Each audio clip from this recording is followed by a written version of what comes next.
Hey everybody, welcome back to X's for Show, your premier media response show where we love to talk about all the best stuff of today. But today we're going back a little in time and we're going to be talking about one of our favorite things. I'm Nico and you can check me out at Nico Action. That's NicoAction.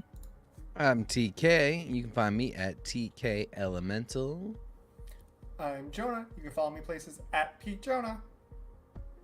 And that makes me your producer, Kevo. You can find me at Kevo Really. Make sure to like, subscribe, and comment so that we know what you want us to cover in the future. For the 30th anniversary of Gargoyles, I tricked these guys into letting me take over a broadcast to talk about one of my favorite things from childhood.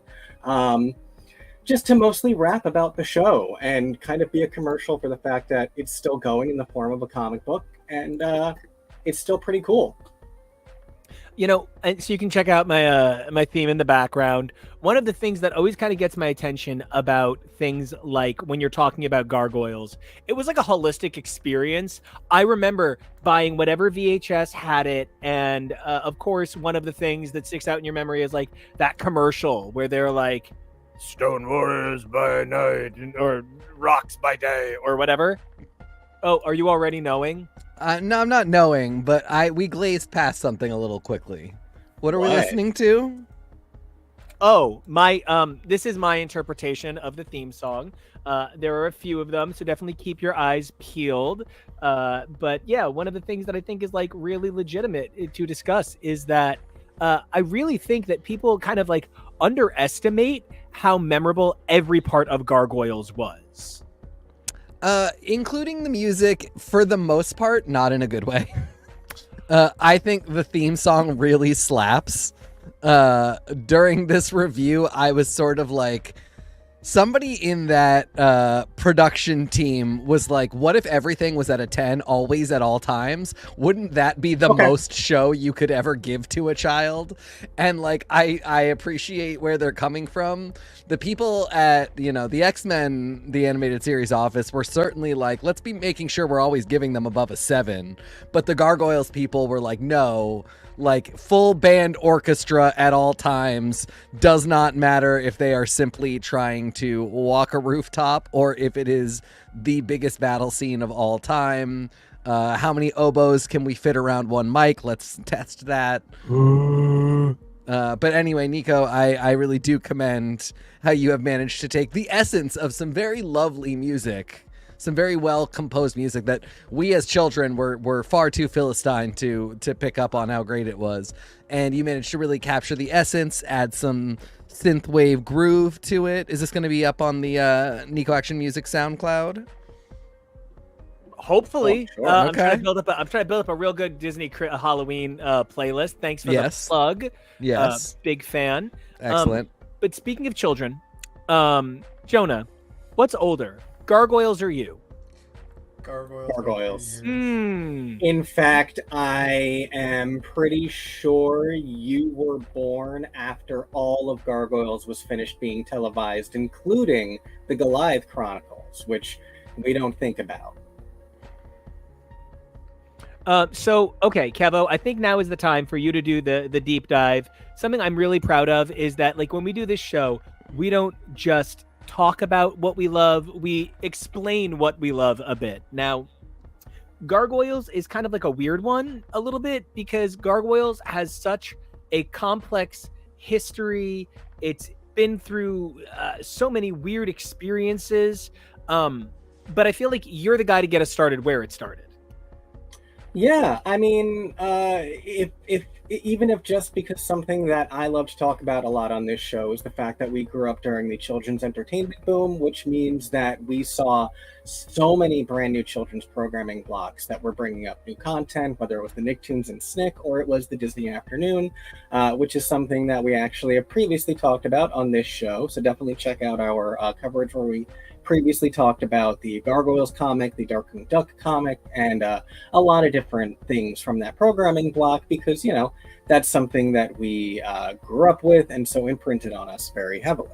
And look, there we go. Handy dandy visuals. And so that was something that didn't really run the whole 90s. It ran until 1997. and all sorts of different programming. And one of the shows that weirdly was the most influential on Gargoyles as a program was The Adventures of the Gummy Bears, which is something Nico talks about all the time, having imprinted on him, whether it's his thing for rough, tough, burly sailors. Okay, but hold on. What? I need to point out it's that you take an ounce of pounce and a pound of bounce and ripe gummy berries in varying amounts. You put them in the pot till extremely hot. It'll make enough to last a week, and that is quite a lot. Gummy bears, canon slaps. It really does, and it's one of the reasons that I want to go back and finish, all of New DuckTales, because I know there's references to gummy bear lore used as an actual, ancient culture that they find a magical item from, because there's a lot of put into it. Greg Wiseman has talked about how the dramatic and serialized storytelling nature of the program, despite being about magical bouncing bears, was a huge inspiration for trying to make Gargoyles. In the first place, it was a lot more of a comedic pitch, where when the Gargoyles turned to stone, it was just because they fell asleep. So it wasn't the night and day type thing. So it could be sillier. Yeah. You look like you had something. No, I just thought it was adorable. No, it's cute. So not to talk about gummy bears too much, but gummy bears for 1 second, part of what gummy bears had that I don't think Disney Afternoon continued to let things do is you reference Rough Tough Burly Sailors, which is the song that made me gay. The lyrics are literally, we're rough tough burly sailors as tall as we are wide, and everybody's kind of got that Jose man big kind of papa voice. It's hot. Anyway, one of the things that Gargoyles was too serious in some ways. I remember kids being I am scared of that, and it's interesting because I think back to when Nightmare Before Christmas came out in 93, 94. 93. And I remember parents being this movie is morbid, a dead dog. His pet is a dead dog. And I was the mayor literally can spin his head around like an actual politician, and this is your problem. But there is something about the era that Gargoyles came from. Not to be weird, but okay, maybe some of my weird monster shit came from having Beast and Goliath, one right after another. It was a lot of anthropomorphic, hot men kind of yelling in your face. And when it's voices like Robbie Benson and Keith David, you just sort of say, yes, that is what I'm going to be when I turn into a large beast man.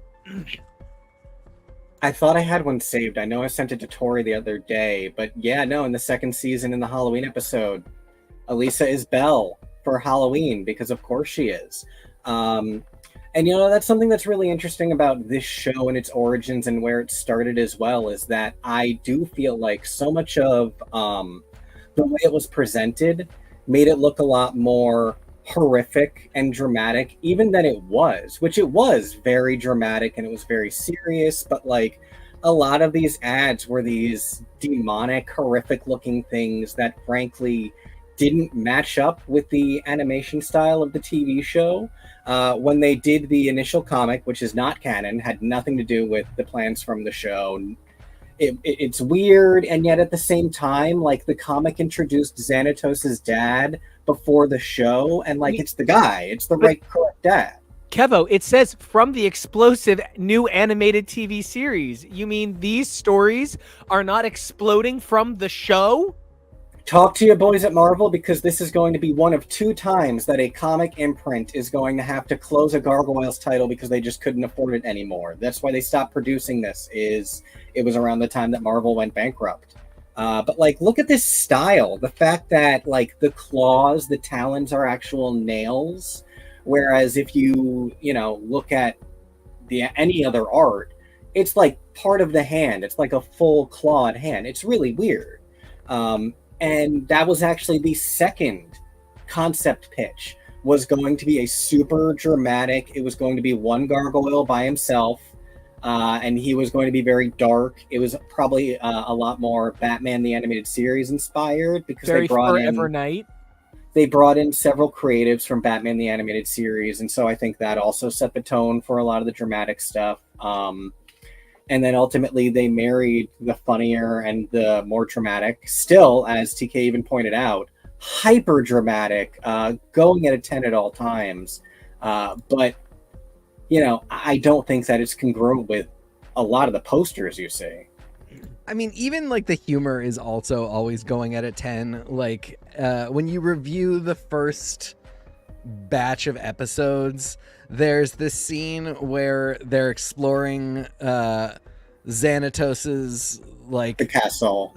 the castle, but like what he has built into it since then, and they just do this insanely slapstick tour of the kitchen that it's so loud and it's so much and it's so unnecessarily slapstick and silly, and like how they even get to some of the pratfalls is just, again, it's just like children want to be constantly entertained, so give them this too.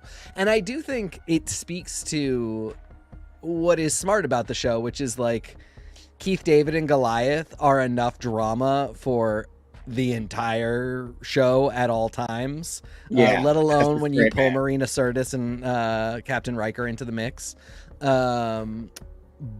So having the other gargoyles be kind of silly and prone to pratfalls and pranks and stuff like that does really ultimately balance things out. I mean, look at Demona and Goliath there. Come on. And like, I just really do think that when we talk about like,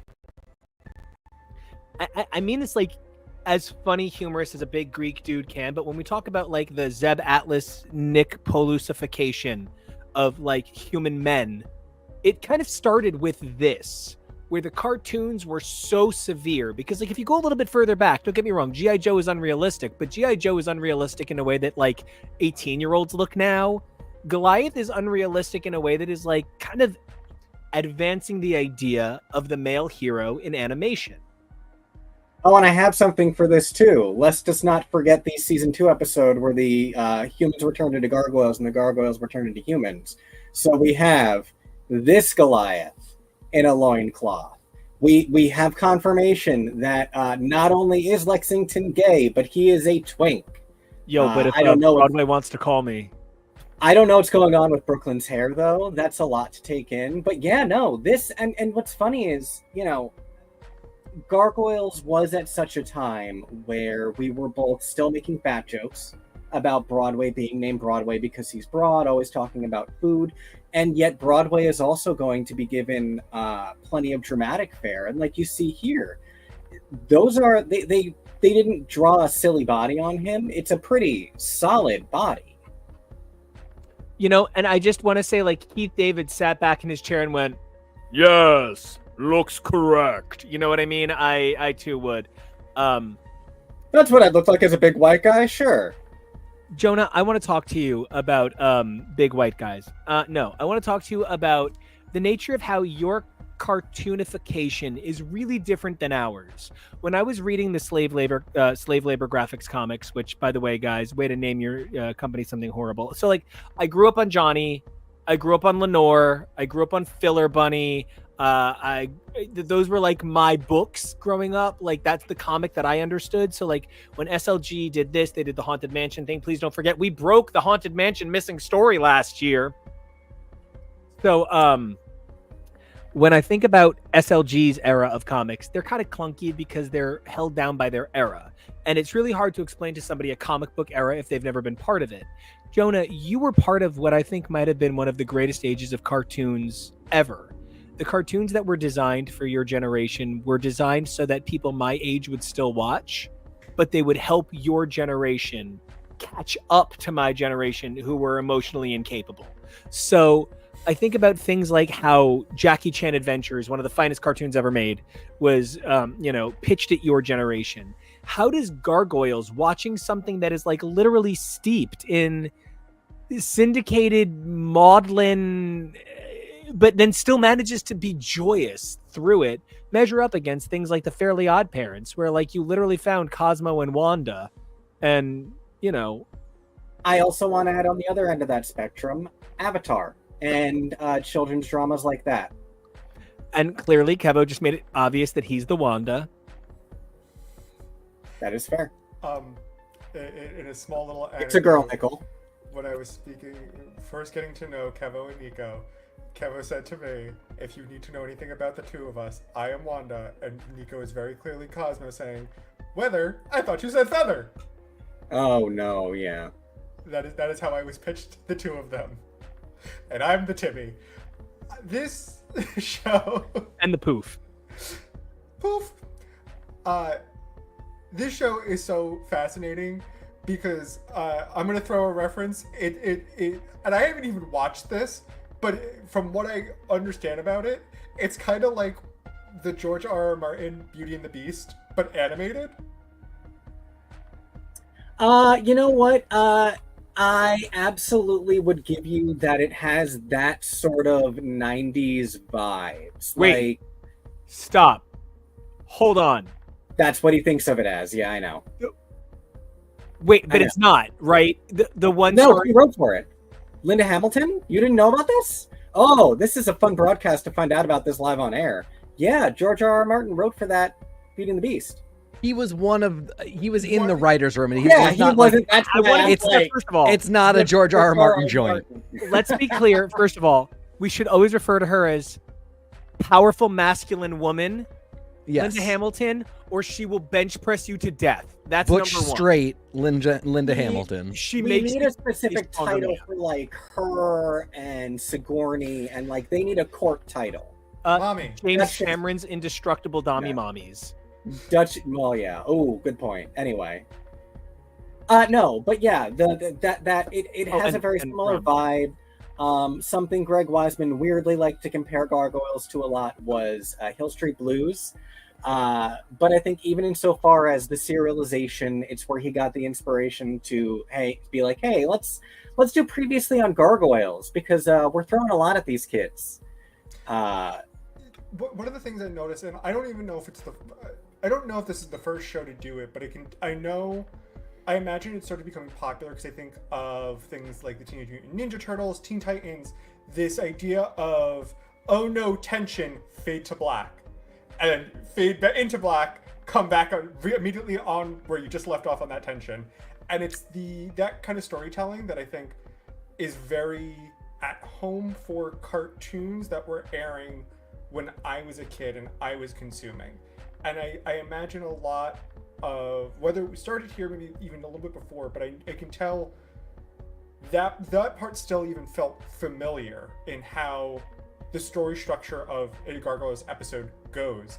Gargoyles is very fascinating because it asks the question, what if we take these creatures that admittedly are really cool looking, and we made a really fun show about them?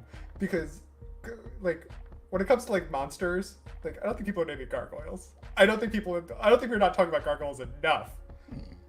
I mean, it's that episode of episodes where the guys demanded they pitch said things that. at them like zombies, and they're all shouting things out, and one keeps suggesting gargoyles. Gargoyles. Like it's such a strange niche thing to draw attention to, and all of the work that they put into, well, and I don't know about they even so much as the obsessive showrunner who's been carrying this for 25 years, Greg Wiseman. I don't know if it's just him who came up with stuff like, it's actually a biological process, and they don't turn to stone, they turn into an organic stone-like substance and absorb sunlight, and that's how they gain the amount of energy that they would need for their strength and for their speed and to glide, and that's why the spell is actually, you will sleep until the castle rises above the clouds, because them going to sleep just turns them to stone. If you cast it on a human, they'd just die, because it was basically like saying when hell freezes over.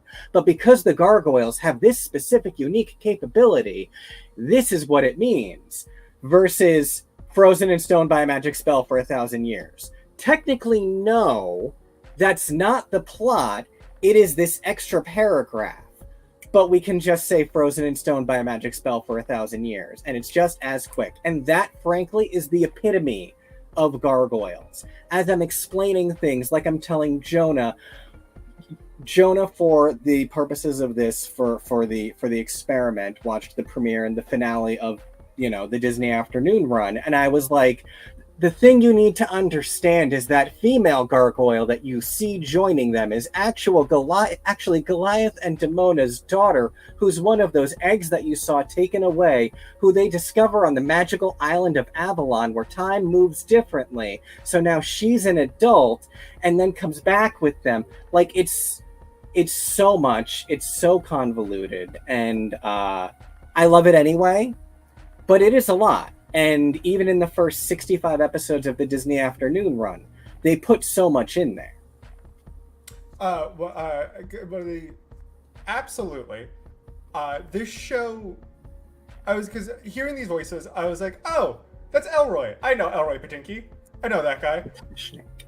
But also specifically, there's a couple of other people that you're like, wow, amazing. For my money, Broadway is also the voice actor for No, This Is Patrick, which is... And at the time, he was known for being on Coach. That's crazy. He was the big doofy guy on Coach. Yup, that's Bill Fagerbakke. Yup, that's then Broadway, and now most famously known as Patrick Star. Yep. My life is very hard because so many of the guys on Coach were like sexual awakenings for me, despite being, the guys on Coach. Yeah, he was super hot. He's not the guy who was Cooter who married Coach Beast on Glee, though. I feel like he should have been, but I don't think he was. He just looks like him. Anyway. This is the same realization. I feel like that same one when you find out that the actor for Glenn Sturgis on Superstore is the chicken lady from Kids in the Hall. Yeah. The same idea. Less. You're like, oh. It's kind of the same voice, though. Yeah, no, I would love to at some point do a broadcast where we rank the Star Trek actors who have appeared on Gargoyles, because every time I think I have guessed how many there are, I'm wrong. There's like 50. I should have had it prepared, but we actually have a wonderful print that represents the most prominent voice actors with the most prominent characters from Star Trek and Gargoyles. This entire bridge crew of Data, Worf, Riker, and Deanna are all major characters on Gargoyles, which is pretty flippin' cool. I'm getting a feeling, and it's making me want to wear a very short skirt. I don't know how I would have felt about going backwards, honestly, if I had known Star Trek first and then Gargoyles, because it was tough, bro.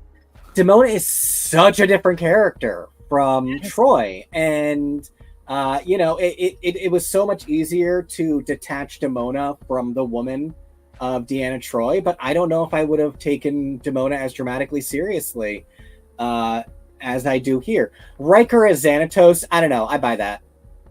Same character. This is basically just Thomas Riker, so I buy it. One of the things fascinating about Gargoyles is you look at the setup, you look at the cast, and there are, for the most part, I guess until Angela joins, like 2 major female characters.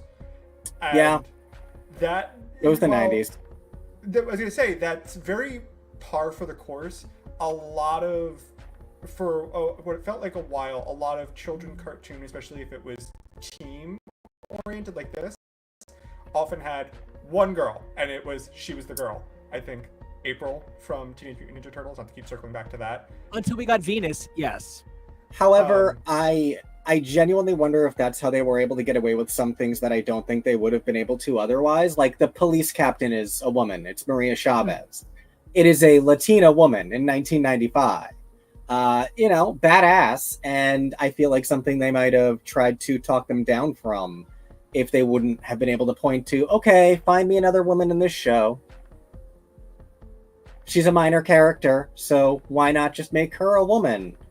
The most powerful woman in the area. TK, I want to ask you something really seriously. And this is coming from what we're talking about, the fact that this is sourced from Star Trek: The Next Generation, one of the most beloved, critically acclaimed shows of the last 50 years.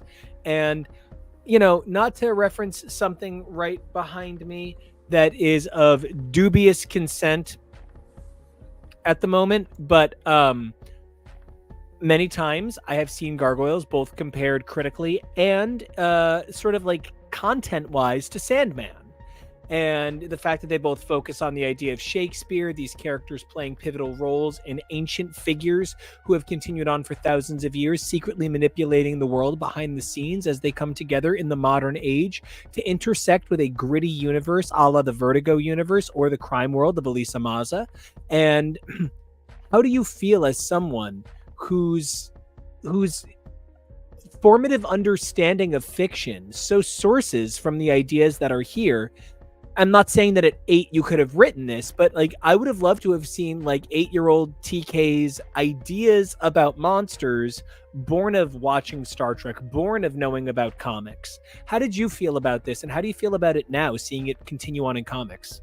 I mean, I think at the time I took more from the dramatic serial nature of the show itself and less like from the actual content of the ideas, because I had this in X-Men, the animated series, at the same time, plus daytime soap operas, particularly Days of Our Lives, and then as this one is coming to an end, Passions picks up, and that's where stuff gets real crazy. But Jonah, to your Passions for Life. Jonah, to your point earlier about just this idea, I don't know what just happened there, Nico, but I think Passions was giving you its blessing. That happened, right? You saw that? I did, in fact, see that. That was fucking wild. Thank you, Passions, for blessing us. I feel Passions in the room with us tonight. I love you, Tabitha. We just saw her on Grays. Rest in peace, Timmy. Yes, yeah. She is very much in that season of Grays. I will never forget the first episode of Passions where she's like, "It's the winged horned owl card," and I'm like, "No, bitch, that's just like a normal tarot card. Fine." Jonah, to your point earlier about the like lingering on a scene, going to commercial, cutting back and pulling back into the linger, that's from soap operas. Soap operas did that for a really long time. And what's wild is kids' cartoons, even through the 80s, were episodic, had very, very, very few serial plot elements, and just like really had basically no mature elements and had nothing that was trying to kind of help kids grow or experience kind of more complicated subject matter. And then this, elite group of baby boomers and young Gen Xers grew into the writers' rooms for these kid shows, and they made them way more mature than they ought to have been. And programming lines were so blurred, and nobody, parents didn't really know if something was animated. They would just kind of assume that it was safe for kids. So my parents never once worried about Aeon Flux. Not an appropriate not an appropriate show for a child, but it was animated, and so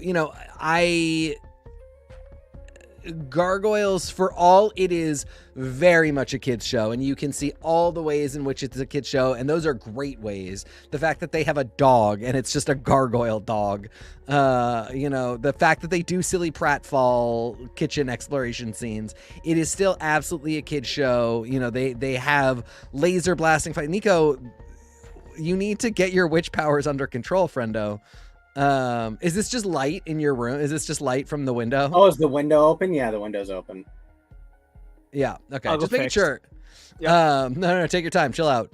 But for all that it has the these very clearly kid-friendly elements, there's also Demona wants to do a genocide, and they fully right off the bat in the first couple episodes, the captain betrayer and the Viking captain, they fully die. They fully go off a cliff and die, and just Goliath doesn't save them. So there's just a lot of stuff in Gargoyles that was subtly very mature and a little more kids can handle it, and we all could handle it. Again, stuff like Ren and Stimpy was maybe a bit much to give to us unfiltered, but we got through it. I love that show still, and it's still such a cultural touchstone, but I can't believe we were allowed to have it.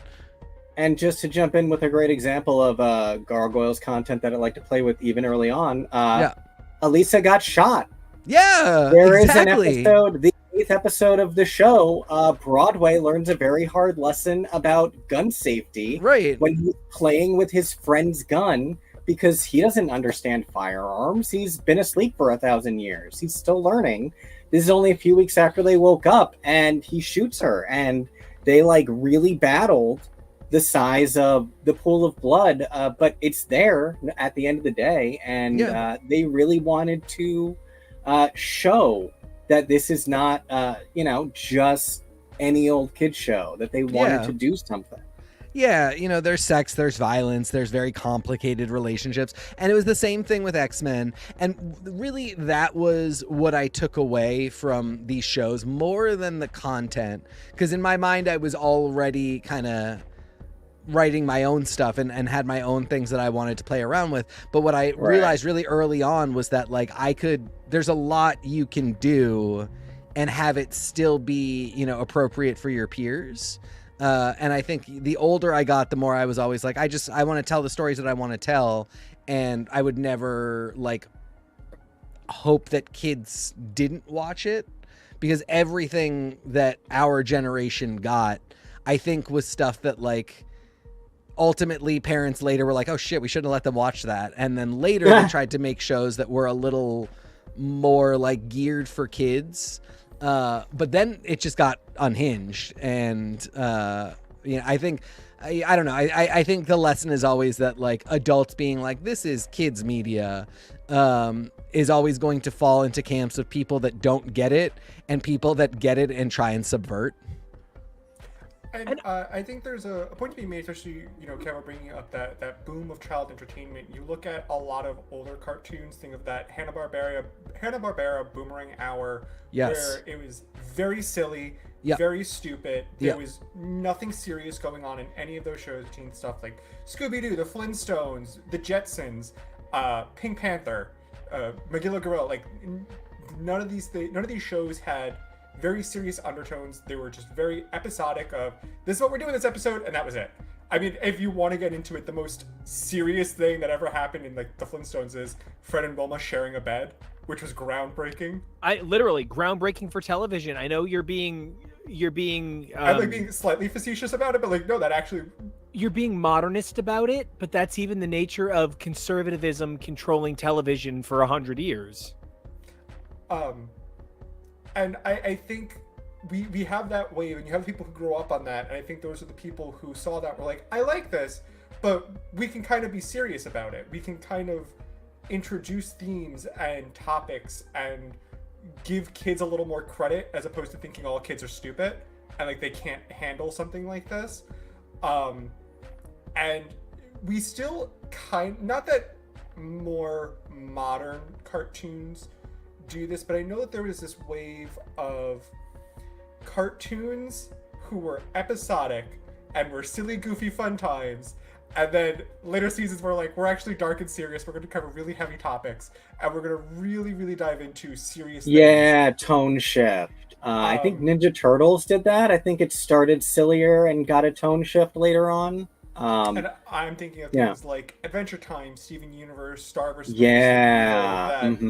that start with these silly, lol random episodes, and then delves into, oh, these are serious things that happen. Oh no. And it's just very fascinating that I think the cartoons of like the early aughts to the 90s to the early aughts had this much more, no, we can treat, these cartoons are for everybody. We can treat kids like they'll be able to understand more intricate plot lines because they can.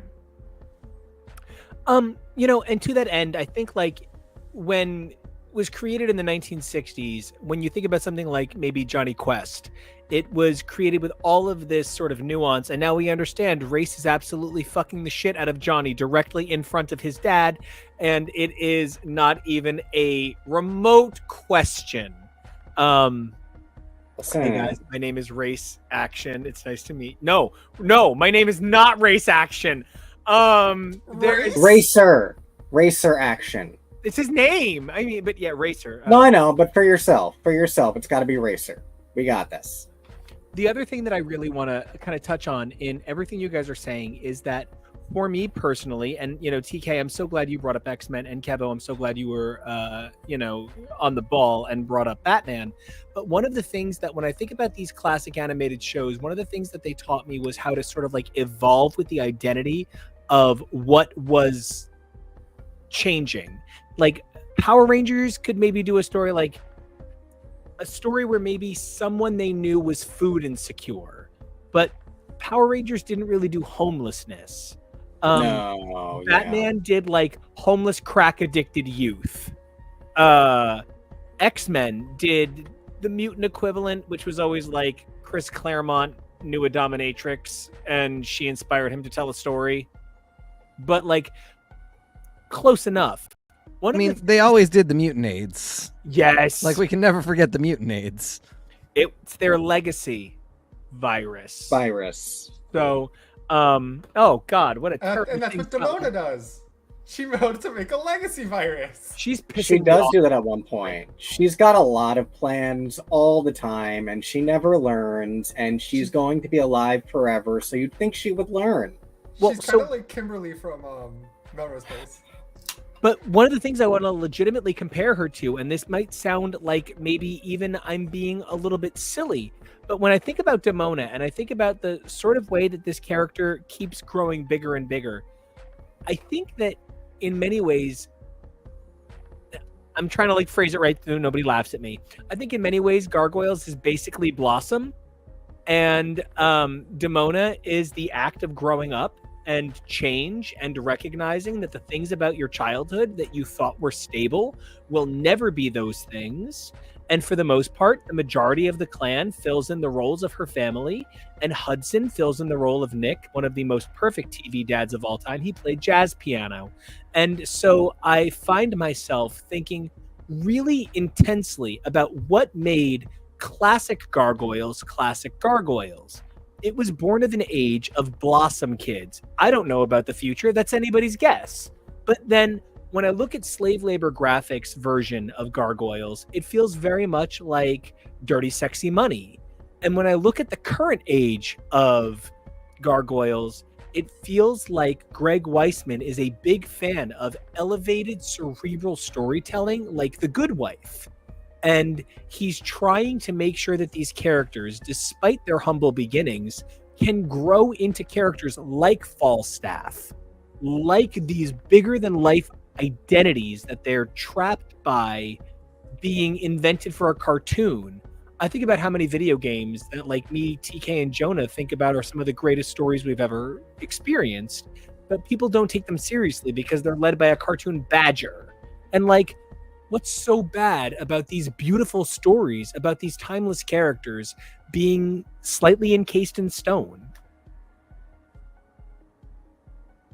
I think it is tough.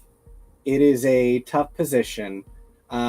Something I want to job out for a little bit is, I've spoken about how the Goliath Chronicles isn't really something that the fandom is really into.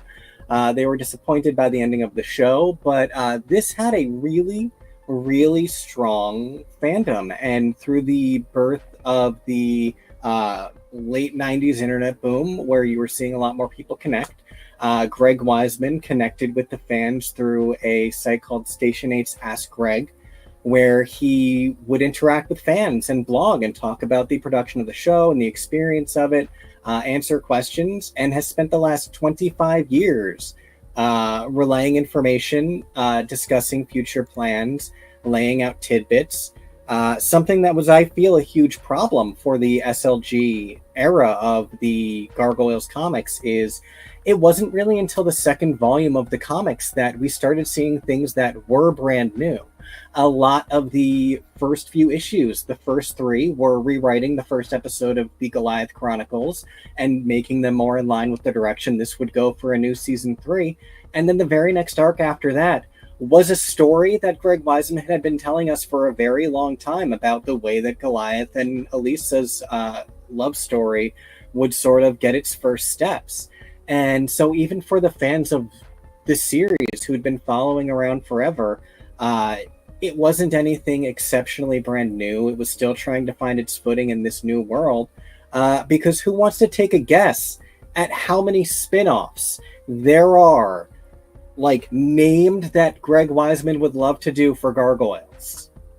Hold on, wait, I want to guess. Let me think.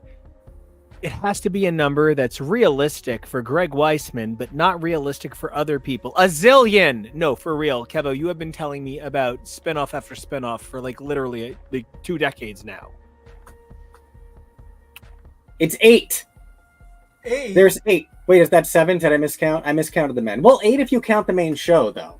And that's the thing. Well, and These Quest. Like, Quest is out now and has its own name, so how is that not a spinoff? I can't tell if Quest is just like the continuation and it's just got a new title for some reason. You guys have now read further into the new comics than I have. Which is wild.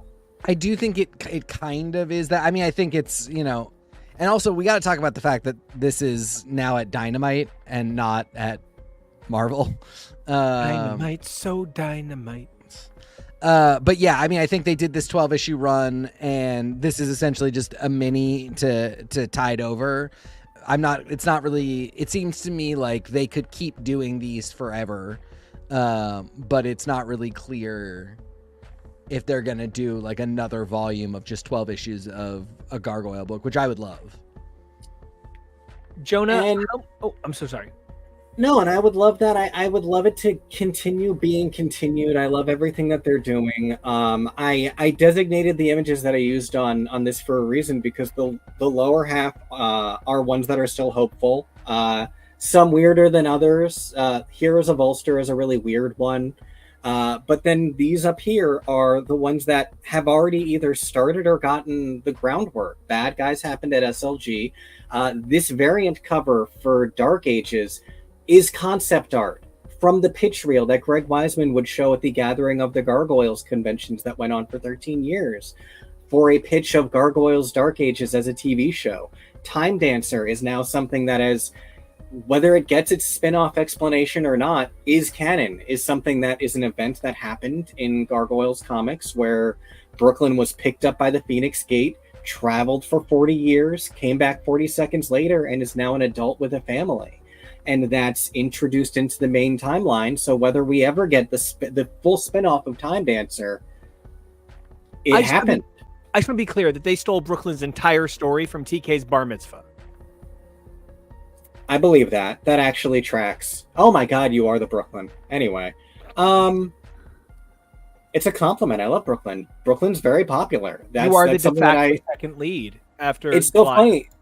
That was one of the things that in doing my research that I read that Greg Weisman learned from early internet email chains of adults talking about Gargoyles. He learned that Brooklyn was immensely popular, and he learned that people were really pissed off about the way that he was handling the previously on, because it kept spoiling stuff in the episode. So we all live and learn. Brooklyn does feel like the most Jewish gargoyle. Yes. Ooh, Bradley Whitford, the Gargoyle. No. That could he plays like that could be his dad. We've never met his dad. That could be his dad. He plays Hudson is Broadway's dad, who speaks the most Aaron Sorkin Jewish dialogue in The West Wing. I want no association with Bradley Cooper ever for any reason. No, Whitford. Oh, Whitford. Yeah, Bradley Whitford. Whitford, maybe, kind of. maybe. Mr. President, they're trying to Swing. strip Big Scott. Wait, hold on. You're mostly focusing on the hair. Hudson is Broadway's dad? Yeah. Hudson is also Damona's biologically. dad, which is revealed in Dark Ages, and really. Oh my God! Really? Wow! I never knew that. Hudson is whose And dad? that's even Damona's. Oh, huh. that's something that's interesting too. About, like, for as much as Station 8 and Greg has revealed over the last 25 years, there is still new stuff. Yeah. I never knew that. He's never revealed that. The stuff with the dragon in Dark Ages, there's been a picture of a dragon in the pitch reel for Dark Ages for as long as it's existed, but people were still surprised when it showed up in the comic. So, like, there's still new stuff to be told. Yeah. But, like, and honestly, like, it was something I didn't really think about until we started like planning for this episode and doing research is like, for the most of the first season, it's just how are we going to gargoyle in modern Manhattan? And the second season just immediately goes off this cliff of like, yeah, there's time travel, there's Avalon, Macbeth's a dude, we get mutates, we get clones, I'm asking you to compare your first year at NYU to your second year at NYU. There's a reason. So they made the first season and they were like, we would love a 6-episode second season. We are prepared for 13 episodes. Yeah. And Disney said 52 or nothing. Yeah. Yeah. So they had to literally quadruple all the plans they had. It's how we got the Avalon World Tour to introduce international gargoyles. That's part of why they had to unhinge and open the door for so many things with this potential, which is fantastic. And like, you know, I mean, like the screen that we have up right now, like all of the various like chimera and like, you know, we get there's like ancient versions of all these things. Like there are ancient occurrences of mythical creatures, but then also like we get Elisa's brother getting turned into one, getting turned into Talon. You know, we have cyborgs, we have clones, we have full-on robots, we have armor, we have in the like the gayest thing in the world, Xanatos makes a full Goliath for him to go inside when legitimately when he is scared. I talked to you. It's I want to wear a sheath of you. Yeah, I've never thought about it before, but it's very Silence of the Lambs in a way. Yes, I want to wear your skin. Yeah, I mean, there's just so much. He gets the witch Avalonian wife and the baby. You know, it goes all over the place, and it's so. I mean, it's just one season, but it really does. I think in a way that it's tough to think of any other show that did this, but like it really goes from like tiny little seed of a universe to they just blow the whole thing up and show you all the potential and put so much stuff in there, and then like you can tell there's even more potential, there's even more stuff they could do if these are the rules of this world, like that all these creatures can exist, and you can have all these references to mythological creatures from various mythologies, the fact that there are gargoyles in Japan, in Central American cultures. It really does lend itself. I mean, like, this does feel like the most fertile and untapped universe that we have among like a lot of the cool ones that we grew up with or were created in our time. I heard Kevo doing ooh, and so I just wanted to make sure that he got to go. Yeah, before I forget, on the subject of gargoyles internationally and especially hot gargoyles and monster fucking, as I informed Jonah the other day, this is Lexington's future boyfriend. Oh my god. Literally, it's the teal deer. Lexington, and that's something that, you know, in the 90s, Greg Wiseman wanted Lexington to be gay, but he kind of always assumed it would have to just be a tacit thing where he would never find a girlfriend, and they would just be like, he's fine, he's different. But, you know, in SLG, he started to lay the groundwork, but even then it wouldn't have been as kosher as it is today, for the fact that I wonder how full on they're going to do this. But stuff like that for me is kind of why I feel like, and I know this is a controversial take as a Gargoyles fan, I don't necessarily want it to get an X-Men 97 treatment. I would love to see it restarted from scratch. I would love to see it done with consideration of all of this. This was not planned when Awakening was made. This was not planned like when season 2 ended. A lot of this stuff, you know, it was groundwork for potential stories and stuff like that. But I would really love to see it done in more of a DuckTales 2017 style, not animation. I'd like it to be, you know, really good animation style and taken seriously, but I would really love to see it done in such a way where it can know things like time travel and the Fae and all of these things exist and are part of the universe. And that's even part of what constantly sticks in my mind about Gargoyles and sort of the bigger picture of hyper concept art. When I look at Dark Tower Book 1, when I look at Dark Tower Book 2, okay. When I look at Dark Tower Book 3, I'm like, yes. And when I look at Inserted Book 4, I'm like, oh, wow, look, they completely understand the vision. And it's so hard because, like, when Jean Grey is first introduced, she's just a telekinetic. There's nothing else there. And then Chris Claremont had the vision to insert so much history there. Yeah. And it would be so special if it had gotten to be Stan Lee who got to insert that vision. You know, when you think about Greg Weisman and you think about what it means to be an architect of an identity, he is truly responsible for sort of like the commodification of this version of dark storytelling for children. And like, I honestly don't know, but I think that, like, what are they called? The Fuglies? And what's that thing I love? Jonah, what's that horrible little monster I love? It's so hideous. And Xenomorph. No, the little puppet thing that children love. Kevo, your nieces and nephews are obsessed with it, and you hate it. No, I know what you're talking about. Like the ugly monster plush, that's this hideous thing. I don't get it. I don't get why. Thank you. Yeah, that. My brain wants to say, "Don't hug me, I'm scared." That's not what it is. Poppy Playtime. Mr. Huggy Wuggy, the blue thing. Yes. Yeah. I want to hug that thing all the fucking Mr. time. Huggy Wuggy.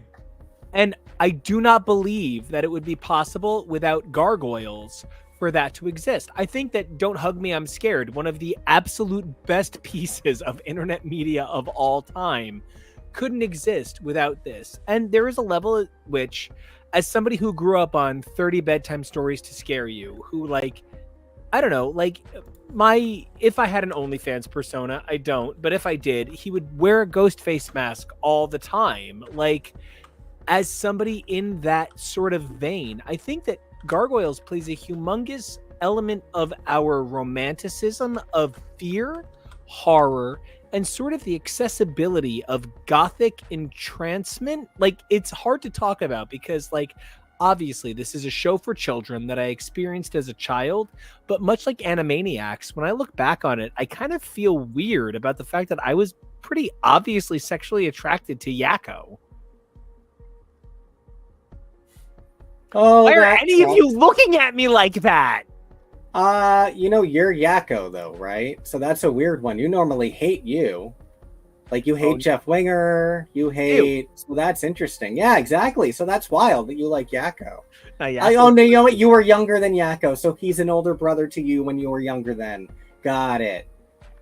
I don't know. There's some you're a little wacko that are just completely irresistible to me. I don't know.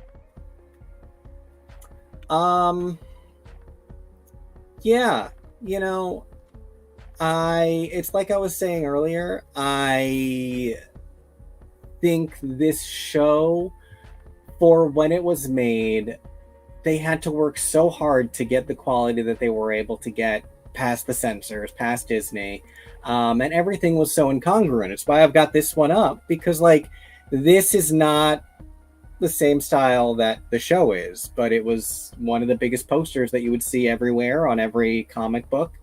And while we were watching Awakening and we're watching Tom and his mother interact with the Gargoyles for the first time, I'm like, aw, you're gonna time travel to the 70s and then one day help Elisa's brother's wife give birth to her baby. Honestly, watching Gargoyles with Kevo is like reading X-Men with me. I wouldn't do it. I just wouldn't do it. It's like watching Teen Titans with Jonah. He gets too excited, I'm sure. I have not yet gotten to watch Teen Titans with Jonah, but I'm sure it is the same thing. Or it's like with Love. It's like experiencing music TK loves with TK, where he immediately goes, but wait, the thing! And like immediately gets so invested in explaining it to you. It is one of those things that I feel like Gargoyles offers me something that I don't get from other things. I feel like Gargoyles gives me an opportunity to see how other people feel about, like, to quote one that I would absolutely do an impression of me do. The thing you don't understand about Tori Amos is, the thing you don't understand about Tori Amos is I keep her right next to me just in case I need her at any moment. No, so like, you know, any joke I make about anybody on this panel being obsessed with a piece of content, a piece of fiction, it's how I feel as well. And so like when I look at Gargoyles for Kevo, I see how he feels about Gargoyles the way I feel about Tori. There is so much depth in each moment. And that's where I kind of feel like the Dynamite comics really feel like something that somebody who loves a product would continue to read. But I kind of feel like if you were a new reader, I don't know what there is for you in these Dynamite comics, because it kind of feels like every moment is a reference to something earlier.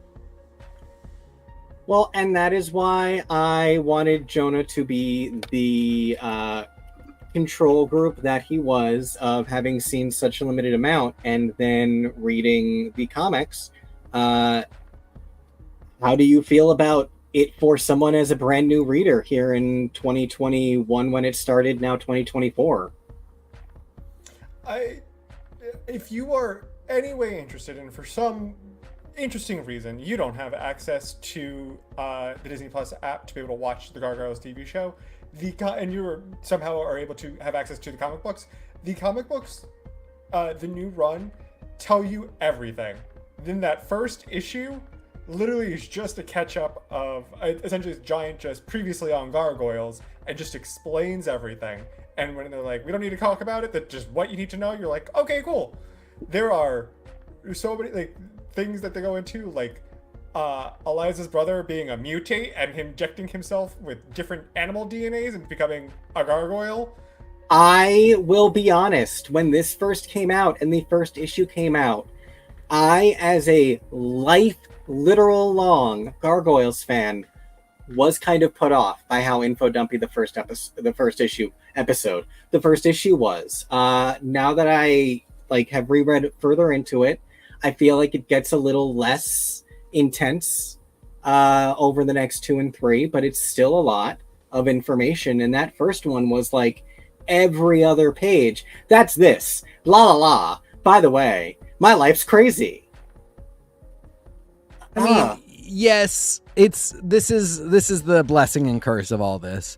If I really actually do like your idea that this would be a good one to maybe just start fresh, and with a show too. I would love to start fresh with a show that again knew the shape of the world that had been fleshed out. Because it's a great shape and it's a lot of interesting ideas. And I love all the things that they brought into it, because I remember at first being like, I think Gargoyles gets more. I didn't realize it went as deep as it went, but when I was rewatching the intro episodes, I was like, this is like a little dull. I think more happens, and like I need to know about like the magic in the universe and stuff like that. So I think you are right insofar as starting fresh would be really good, given the fact that what Greg Weisman had to work with and what he was trying to honor was a ton of really convoluted continuity. I think he does a really an excellent comic book writer job of doing the thing that you have to do that we read all the time in X-Men comics, where somebody has to be like, I'm Jean Grey, I'm the Phoenix, this is why I'm not here with my husband, this is why I'm in space in the fire, but everybody's mad at me. Oh, look, it's a sun, I ate one of those one time, that lady's mad at me too. Oh, whoops, here's this guy. And you're like, that's great, but like I knew all that because I read literally every single issue that Jean Grey's ever been in, so I didn't need that information. And then you're kind of like underwhelmed by the first book, but somebody has to do the job of catching up the rest of the readers who aren't you. And I think Greg Weisman, who is also, by the way, people, if you are reading this and love Gargoyles, and part of the reason you love Gargoyles is that you think Greg Weisman is great, go pick up Spectacular Spider-Man, a fantastic book where he has to do a similar job, but he gets to do it a little differently, because like there's also having so much continuity that it gets to the point of like, don't even bother fucking explaining it. Poor Gargoyles is right in the middle, where you could start again totally fresh and not explain stuff, but And I think he does do a little bit. Especially the "my life is crazy" aspect, Kevo. I think I was where I was like, I don't. She keeps being like, "Can you believe it?" And I'm like, yeah, let's edit this a little bit. Like if we have to input dump some of this. I worked really hard to picture Magicians director Sally Richardson delivering the lines, and I'm like, if I picture her smooth, calm tone, being like, "Yup, my life is pretty wild." Record scratch. I'm like, all right, if I'm trying to read it in my head where I'm going fast, it sounds horrible. Yeah. If I hear Sally Richardson in my head, oh, okay. But everyone's not listening to Sally Richardson in their head the way it's true, particularly if this is their first time picking up a Gargoyles thing. So yeah, and I will say I've read deeper in. It does smooth out. It does get better. You really could pick this up and run for a while. I think it's I mean, like, ultimately, as much as I actually do think this is a great series of books, and it is, like, the other thing is it really makes me think about superheroes, because this is such a superhero book. Like, they do essentially become crime fighters, and like the superheroes in this universe don't wear capes and didn't get powers from slime or genetics or anything like that. They are sentient gargoyles, but like now what they're doing is going and stopping robberies, and like they come in different forms, and there's so many superhero beats. So the book really works, but it also feels like if it's not a line that is at least like within 10 to 20% of what DC and Marvel are doing, it's kind of like the fact that we just have the quest now, after all of the work that was put into the first 6 issues of the Gargoyles main series just to get everybody up to speed. After that, we really only have 15 other issues of books in the Gargoyles universe going forward to read. And it's just kind of like, oh, I wish there were like 3 to 4 titles being released, and 2 of them were definitely ongoings, and 2 of them were minis that would definitely, as soon as they ended, get more minis, because then it would feel like that initial investment of time to pick up on who Angela is, what's going on with Demona right now, would all be worth it, because you get to inhabit a very, very inhabitable new superhero universe. Kevo, you'd actually repeatedly compared this to the DC universe multiple times when we were talking about it. Greg Weisman is really trying to like create a superhero universe. TK, when you pointed out that this felt like a superhero universe, it really reminded me of when Kevo had said that Greg Weisman had said that this was sourced from sort of like Hill Street Blues and a lot of procedural work. It's interesting because we don't often think of the superhero story as a procedural, but in many ways. Sorry. What? I blipped. Sorry.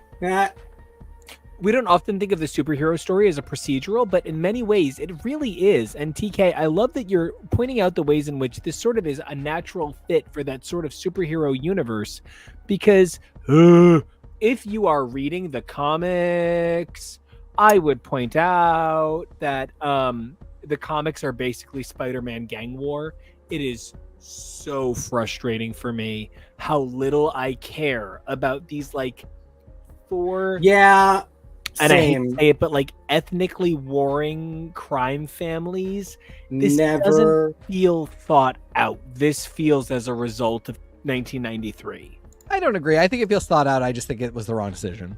I think it was really part of Gargoyles. Yeah, I think it was really meant to remind you because there is one crime procedural comic that we all know and love, and we just don't think about it that way because of what it is, and that is, of course, Batman. Basically, every Batman book is a crime procedural in some capacity, because Batman is the world's greatest detective. But Batman also is constantly dealing with crime families. And I think this was really meant to evoke more like the Gargoyles are in a world that is recognizable to you. They're in a world of drug trade and bank robberies and warring crime families, and they stop those crimes. And to go right into like, what is Macbeth doing on Avalon to try and shoot, magic lasers at the robot gargoyles might have been a bit much. I can all see of that how could happen. Exactly. All of it can happen. There's a future for it. I can see how they were gun shy on doing it. I think I agree with Yeah. you that focusing on the crime families ends up feeling a little too pedestrian. But I think it was a very intentional decision to pit them against something that seemed grounded, especially because the B conflict is we have to help this human mutate man and his wife deliver what is maybe going to be a horrifying monster baby that is immediately kidnapped. So, I do think it was intentional. I just think sometimes it's like, depending on who is editing you and backing you up on making these decisions, sometimes people tell you to be, to play it conservative, when I think a lot of times guys like us would be like, no, go fucking wild. I think a lot of what we're seeing here as well is part of where I am so in favor of a restart, because I feel like so much of what they are doing is beholden to stuff they did back then, what they were trying to be back then, what Greg Wiseman is attached to as a story now, because a lot of what he wanted to do here, like you said, this is sort of how he planned it all, and he wanted to do a whole thing of feeling like the gargoyles' humanity would even be questioned, and that needing to be put on trial. And it's a sort of dry story, but it's almost like the George Lucas effect, where it's the story you had in your head and you got attached to it, and the execution, it doesn't always pan out the way you thought it would, especially when there is this gap. Something that stuck me in the first 3 issues is when Cold Stone is like, why are we even doing any of this? And the line that they use is literally a maxim from the first season finale of the show. A gargoyle can no more stop protecting the castle than breathing the air. It's clunky as hell, and it's from a children's show, and it's from an old Scottish guy, and this is still that world that existed then, and it needs to connect back to it and still be those characters that are in that character development and would still think and say that way, even if it's something that we wouldn't necessarily write the same way today. And it's just, it's a lot to balance, I think, is the biggest problem. And that's even what I've kind of come to feel about the comics. I really do enjoy these comics as like this slice of life moment. Obviously, we're only going to mention Ben Templesmith, but like when you said that there's a crime comic we all love, I was like, oh, fell. And then that was not what you meant. You were not implying deranged nuns, but like when I think about exquisite crime comics, I think about the intimacy that Ben Templesmith was able to convey with Fell. And I think about the intimacy, the sort of like private moment between people who only speak gargoyle that comes up in these issues. And it's really lovely, because I do feel, oh, look at that boy. I do feel a sense of connection to this universe in the way that it is very almost private. Like you have to know the speak to be part of the gargoyle verse. Yeah. But at the same time, I do worry sometimes that this is a book that has driven people off the show almost. Like, I don't know anybody who's picking up Dynamite's Gargoyles, which, again, please do. Gargoyles Quest, 3 really great issues so far. I would probably say that the first 6 issues of the series are the best so far, but the Halloween special was really fun if you haven't read a bunch of other stuff that came out around it. Not trying to ding anybody, but Dark Ages should have been an 8-page backup story in the back of Gargoyles 7 through 12. It should not have been its own thing. And when you put prose in the back of a comic, my goodness, it is always cons. So, oh my god, and use a good font like Thermidor in Sandman. I can't get through it because it's not legible. It's so tough. You need to be thinking about that. Art is great, but legibility is important. Yeah, no, it should not be like I just did dabs that I'm having so much trouble reading your prose. And when it comes down to the font is so deranged, that is an issue. But at the end of the day, I feel like Gargoyles as an original idea in 1994 sought to be a haven in a world of, I guess, for all the ways that we have come to understand that Transformers has complicated canon, like a lot of the episodes were just very generic. They didn't talk about Shakespeare. They didn't talk about the identity of good and evil as it exists in multiple iterations of fiction. And Gargoyles sought to do that. Gargoyles sought to ask children to think more of the fiction that they interacted with. As a guy who loved Cam Jansen, I'm really glad that Gargoyles in that same year pushed me to think about different fiction in a different way.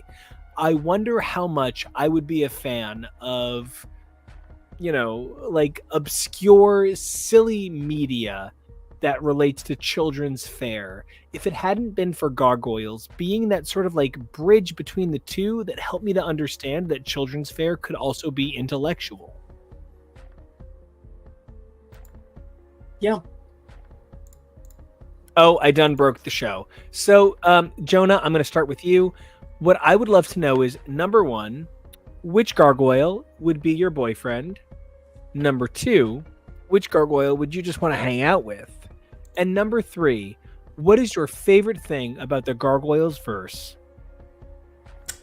I would date Broadway. We get a lot of food together. I'd hang out with Angela because she seems cool and I like her. And my favorite thing about the Gargoyles universe is that their wings become capes. That's actually... Yeah, you actually stole my three. That sucks. I just discovered my little plush man. I can cape his wings. Yeah. Sorry, no, I'm there. I didn't know I could do that. It's perfect.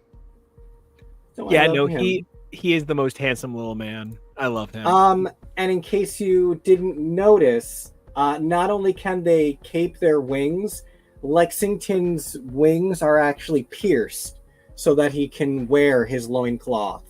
And yeah. Like they put like the bone structure, wait. like they put thought into all the biology and the way these things work. That's Rob Halford as a gargoyle, you guys. Yeah. Well, like I said, he's the gay one, so. Hell bent for stone. Jonah, I love every one of your answers. They were all terrific. Now, we're not doing our sign-offs just yet, so I'm going to go in an unusual order, but TK, which gargoyle? Which gargoyle? And favorite thing about the universe?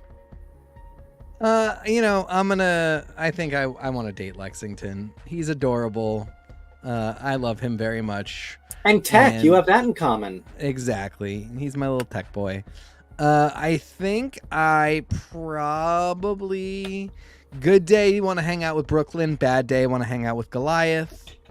And what was the last one? What is Favorite your thing about the Goliath friend verse? Gotta go. This is not Goliath's best friend race. Your favorite thing about the Gargoyles universe? That they sleep all day and like they are guaranteed to get sleep.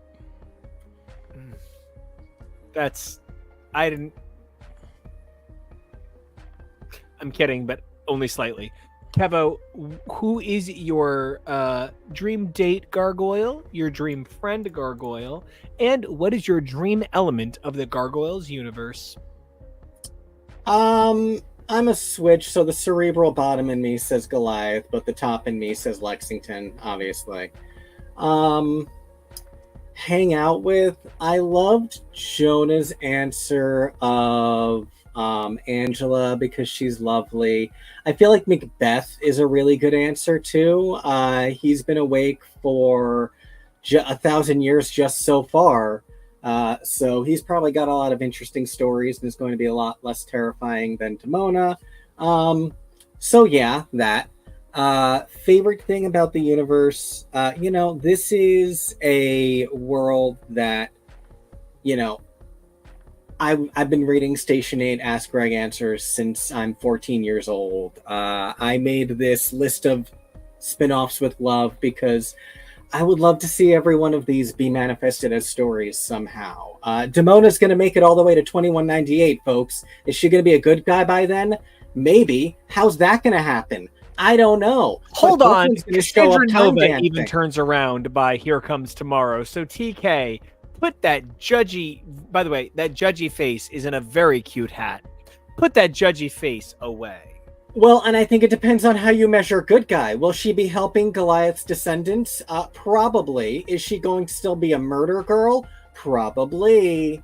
So, yeah, the fact that there's plans for that to connect with Time Dancer, the fact that, all of these things, this whole show is just something that really imprinted on me so much as a storyteller. Power Rangers went a little bit with things like the Green Ranger saga and the Green Ranger's losing his powers.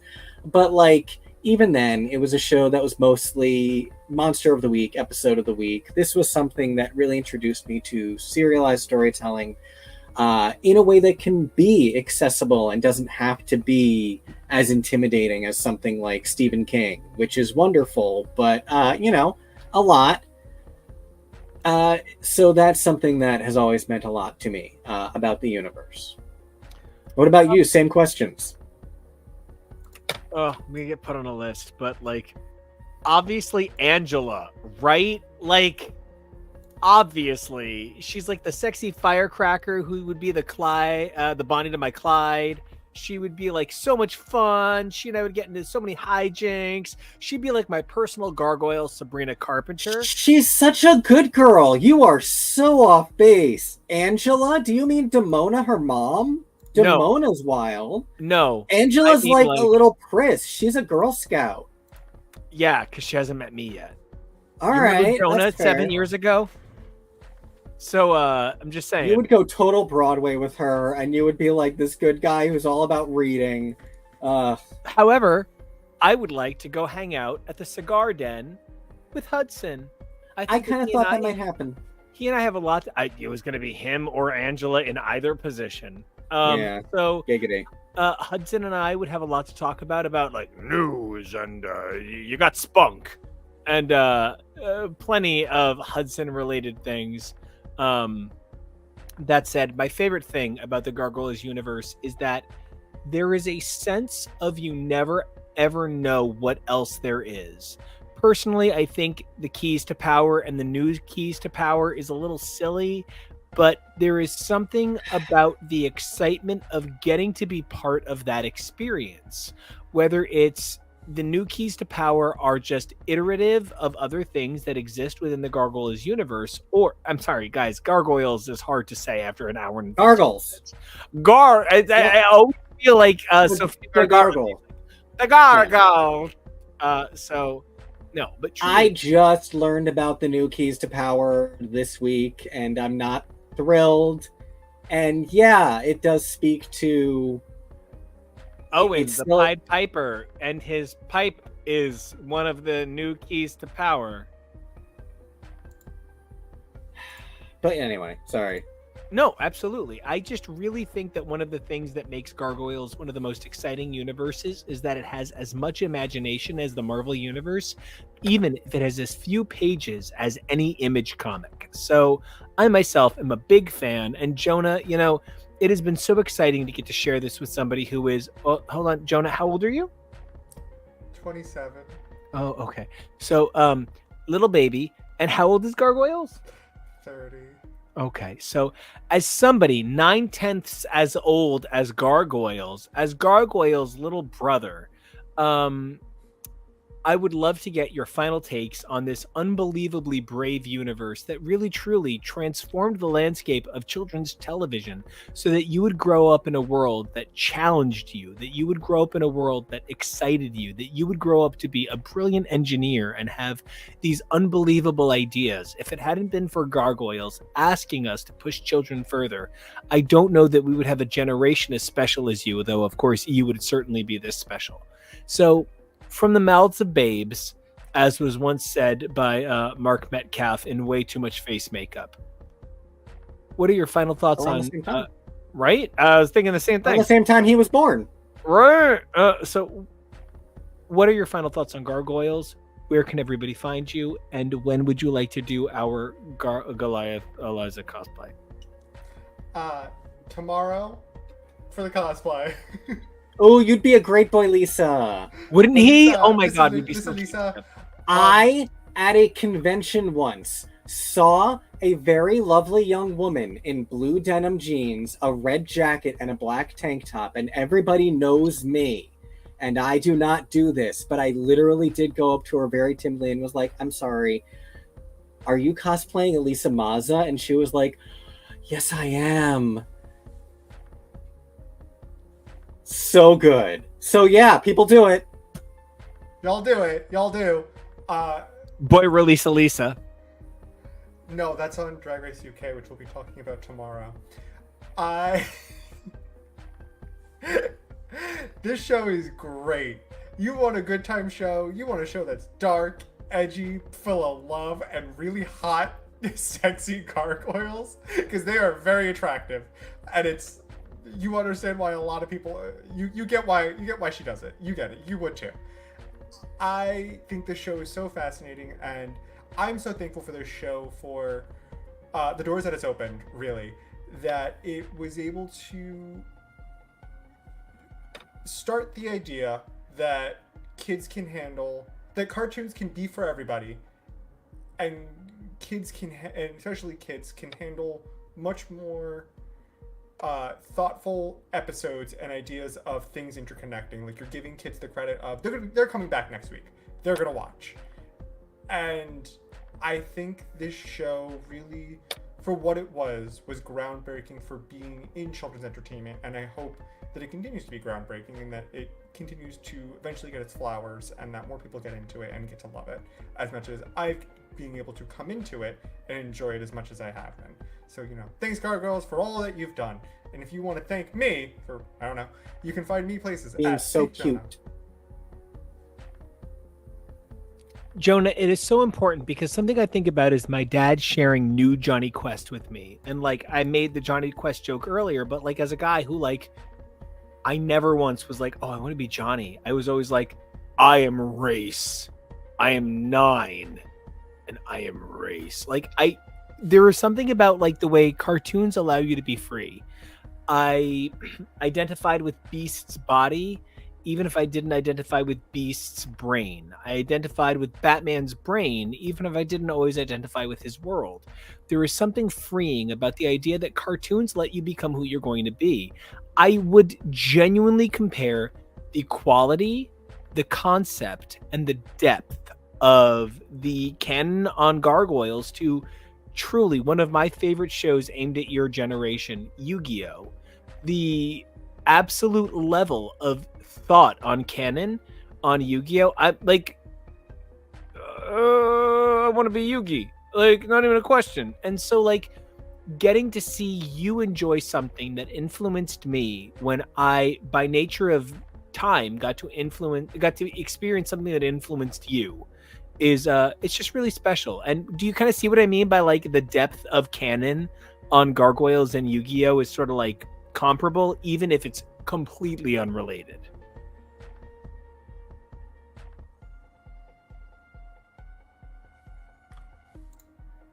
Oh, Jojo, that was a direct question. That was at you. I'm so sorry. No, it's so good. I'm going to assume your answer is yes, and it makes me sound smart. Just nod. Yeah, you did great. Good job. You're the smartest man in the world. What a handsome boy. So, Kevo, if it weren't for you being the visionary in a sea of people who choose to only look at what is the most popular, I don't know that Gargoyles would have stayed on my radar until it came back into sort of big time vogue. And it was really you choosing to be so in love with it that when SLG decided to launch it, I paid attention and it made it special. I've gotten to share so much of my childhood with you. You've shared so much of your childhood with me, but something that has been the most impactful is coming to realize that I thought of Sandman as so elevated and so special because it was dark, mature audiences, edgy comics, but Gargoyles was doing so much the same thing, and I am so much better for understanding that. I would love to get your sort of take on this episode as we play it out. And wait, Jojo, did you say where everybody could find you? Mm-hmm. Yeah, you did. Oh, good. And Kevo, where everybody can find you?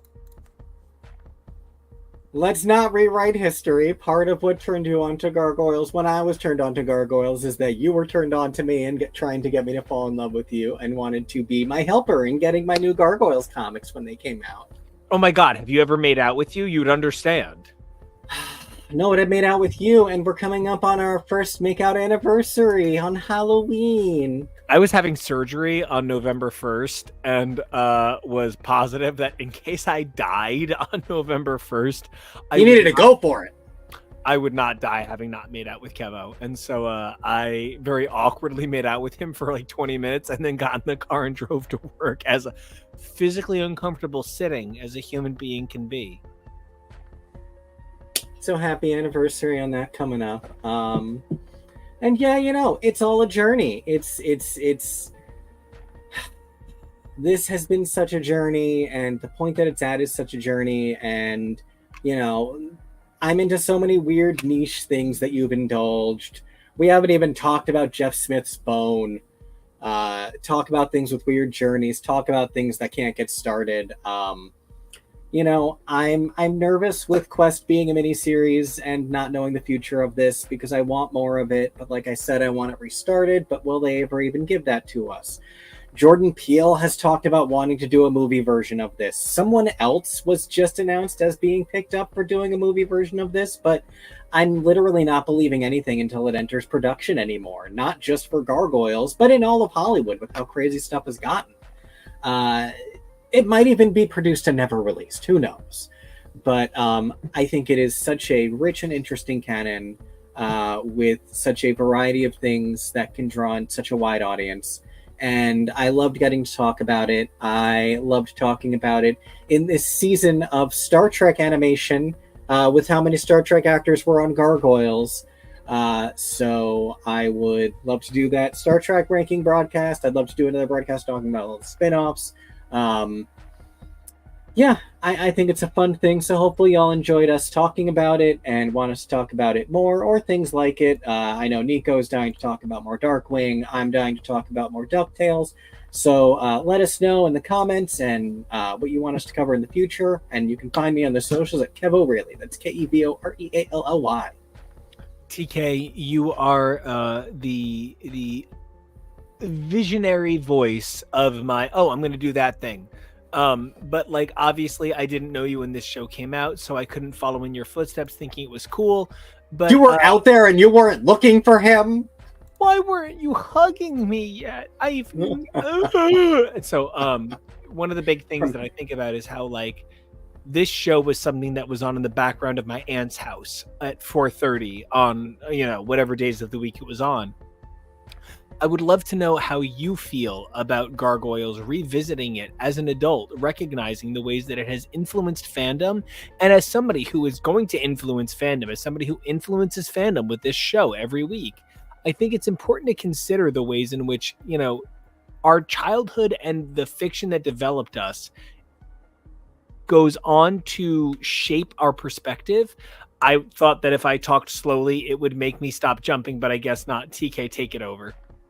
Yeah, I mean, the thing that I still can't get over is how intelligent a lot of the guys that wrote the stuff that we consumed were, and how they were really trying to give us as much as they could. Again, I look at things like the legacy virus and the fact that originally they did want to do an AIDS storyline, but Marvel said no, and so they did a mutant one, and that really grew to help my understanding of the AIDS crisis as a little kid who was, also realizing I was gay and seeing the AIDS crisis happen.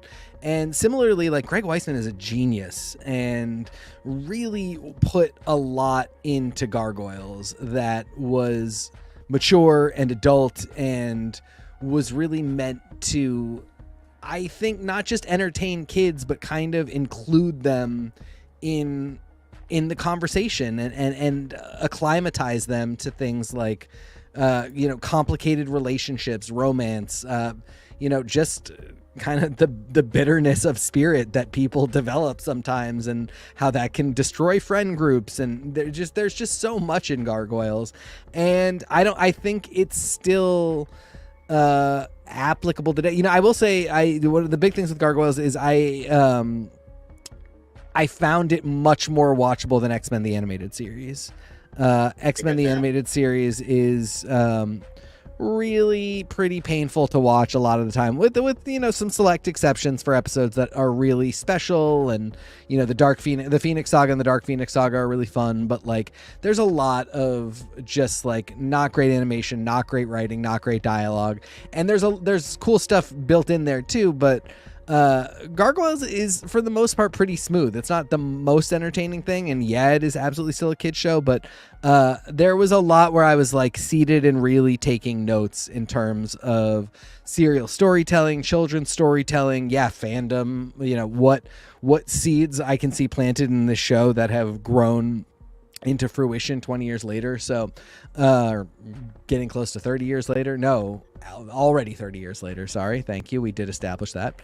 So anyway, yeah, I mean, I think a big part of this is just like, it's yet another thing where I'm like, time to go take notes and lessons and apply this all to my own work in ways that like I've been unconsciously doing because this show imprinted on me as a kid, but I can do much more consciously now, seeing who I've become and being able to reflect on it more. So that's the journey I'll be on as I continue to watch the show and read the comics and await what I really hope is great news, because like I said, I think Greg Weisman's a genius.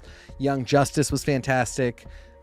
Spectacular Spider-Man is wonderful. I hope he gets to do Gargoyles because it has been his baby, but there's so much Marvel and MCU stuff that I would put him on, that I would be really happy to see him on. He's somebody who I would love to see touching mutant stuff. So talk about it with me at TK Elemental. Nico, take us home. Well, first, just something that struck me earlier in the episode that I wanted to make sure that I said before we signed off, that Please. I think is really interesting in terms of the tone of this show, and a show that I would weirdly compare it to more than anything else that has come after Magicians. Yeah. I really feel like there is a very similar, we go to such extreme of violence and also such extremely silly back and forth, that I really feel like, I don't know if it's that I would trust those showrunners to do something with this, but I really think that they get the balance that there would need to be between, we just woke up after 1,000 years and all of our people were slaughtered, and now we're just tumbling around the kitchen.